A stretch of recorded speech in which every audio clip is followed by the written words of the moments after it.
V P. Ramalingam அவர்களை எதிர்த்து இந்த பகுதியில் காங்கிரஸ் கட்சியும் நிற்குது, திராவிட முன்னேற்ற கழகம் நிற்குது. ரெண்டு கட்சியும் நிற்கிறான். இரண்டு பேரும் கூட ஒரு கூட்டணி உடன்படிக்கையில ஒற்றுமை கிடையாது. ஒற்றுமை அதுல கிடையாது. ரெண்டு கட்சிகளும் அதற்குள்ள பரஸ்பர ஒற்றுமை இல்லாதவர்கள் ரெண்டு பேரும் போட்டி போட்டு நிற்கிறாங்க.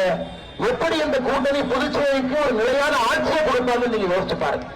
அவர்களுக்குள்ள 30 தொகுதிக்குள்ள தொகுதி பங்கீடு செய்து யார் எங்கே நிற்க வேண்டும் என்கின்ற எண்ணம் இல்லாதவர்கள், மக்களுடைய பணத்தை சுரண்ட வேண்டும் என்று நினைக்கக்கூடியவர்கள், இதற்கு முன்பு காங்கிரஸ் கட்சிங்கிறது பொழுது புதுச்சேரியில காட்டாட்சியை அவிழ்த்து விட்டவர்கள், ரவுடி ராஜ்யமாக புதுச்சேரியை வைத்து விட்டவர்கள், தமிழ்நாட்டில் இருக்கக்கூடிய ரவுடிகள் கூட புதுச்சேரியிலே தஞ்ச புகழமாக இங்கே வந்திருந்தவர்.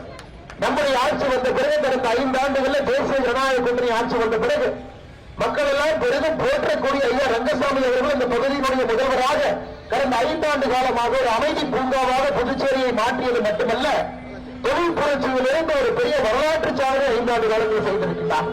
அருமை சொந்தங்களே, இன்னைக்கு நம்ம வி.பி. ராமலிங்கம் அவர்களும் நீங்க தாமரை சின்னத்தில் வெற்றி பெற செய்து அவரை உங்களுடைய சட்டமன்ற உறுப்பினராக நீங்கள் பெற்று அடிப்படை பிரச்சனை எல்லாம் இங்கே தீர்க்கப்பட்டு ராஜ்பவன் தொகுதி 30 தொகுதியில முதன்மை தொகுதியாக எல்லா குறியீடுகளும் கூட முதன்மை தொகுதியாக வருவதற்கு அண்ணன் அவர்களிடம் உழைப்பு இருக்கிறது, தைரியம் இருக்கிறது, தொலைநோக்கு பார்வை இருக்கிறது.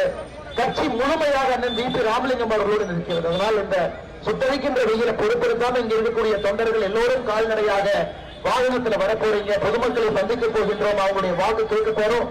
மறந்தும் இருந்து விடாதீர்கள், இருந்தும் மறந்து விடாதீர்கள். ஏப்ரல் 9ஆம் தேதி தாமரை சின்னத்தில் வாக்களித்து அண்ணன் ராமலிங்கம் அவர்களை பெரும்பாலான வாக்கு வித்தியாசத்தில் நீங்கள் வெற்றி பெற செய்ய வேண்டும் என்று பணிவன்போடு அந்த நேரத்தில் கேட்டுக்கொள்கின்றோம்.